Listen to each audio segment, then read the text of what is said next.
Mapapansin niyo may parting sunog at saka hindi. Yung parting sunog, ibig sabihin natanggal na balahibo. Pero kung may balahibo pa, sunugin nyo lang gamit ang lighter. Gaya niyan.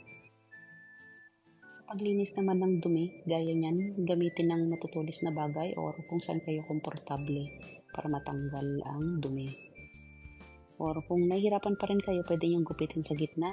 Gaya niyan, para makita nyo yung dumi. Ayan. At para mas makutkot nyo. Kaya niyan, grabe no, hindi nililinisan ng nanay nito yung tenga ng anak niya eh. Ayan, ang dumi.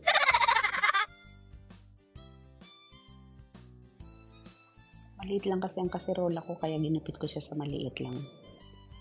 Ayan, ang laki na tutuli oh. Kailangan gupitin nyo yan ulit sa may gitna. Ayan.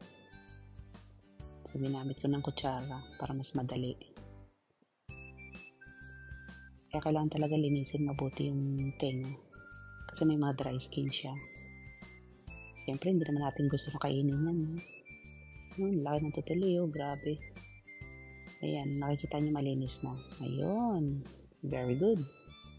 Tapos kung may malaki naman kayong kaserola, kahit hindi niyo nagupit-gupitin, pwede isang bagsakan na limateng. Pero sa akin kasi maliit yung kaserola ko, kaya ginugupit ko na maliit.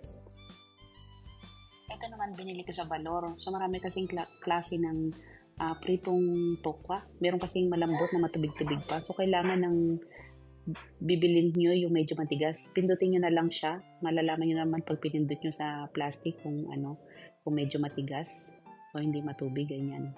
O yan, yung paghiwa nyo, depende sa laki ng gusto nyo. Sa sibuyas naman, depende sa dami. 2 kutsaritang asin. 3 sandok na puno ng suka.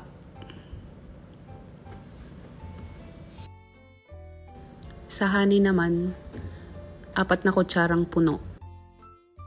1 kutsaritang chili powder, depende sa anghang na gusto nyo. Optional lang siya sa may gusto. Ito naman nalaga na sa malambot na siya. So yung pagkakat naman, depende sa laki din ng liit na gusto nyo. Depende sa kakain. Yun. Kayo na rin bahala at magtansya. Sa sauce na ginawa natin kanina, depende sa gusto nyo na asim, gusto na tamis o alat o anghang. Kayo po ang bahala na magtansya na lang.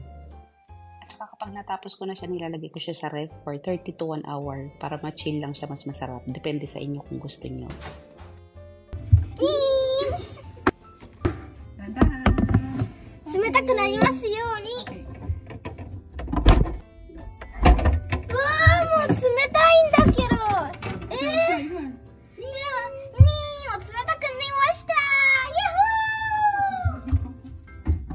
Patikman natin.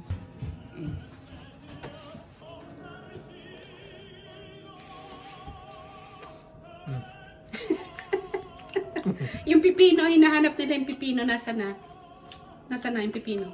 Nasa tiyan na.